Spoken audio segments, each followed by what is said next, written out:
আল্লাহ বলে, বান্দা শুনো,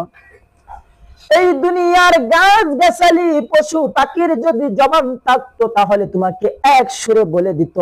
তুমি যদি তাদেরকে প্রশ্ন করতা, এ গরু বল তুই সুন্দর না আমি সুন্দর, এই পাখি তুই বল তুই সুন্দর না আমি সুন্দর, তুমি যদি গাছকে বান্দা জিজ্ঞাসা করতা, আর গাছকে যদি আমি জবান দিতাম, রে বান্দা গাছকে তুমি যদি জিজ্ঞাসা করতা, এ গাছ বলো তুমি সুন্দর না আমি সুন্দর, এই গাছ এক কথায় এক সুরে পৃথিবীর সকল প্রাণী বলো, গাছ বলো, বৃক্ষ বলো, লতা বলো, তাদেরকে যদি জবান দেওয়া হতো, আর তাদেরকে যদি তুমি জিজ্ঞাসা করতা তুমি সুন্দর না আমি সুন্দর, তখন তুমি যদি তাকে প্রশ্ন করতা কেন আমি সুন্দর, তুমি উত্তর এটার একটা প্রমাণ দিয়ে যাও আমাকে, তখন তারা এক সুরে বলতো তুমি যে সুন্দর। আল্লাহ তাআলা কুরআনুল কারীমে উল্লেখ করেছেন, লাকাদ খালাকনাল ইনসানা ফি আহসানি তাকওয়িম।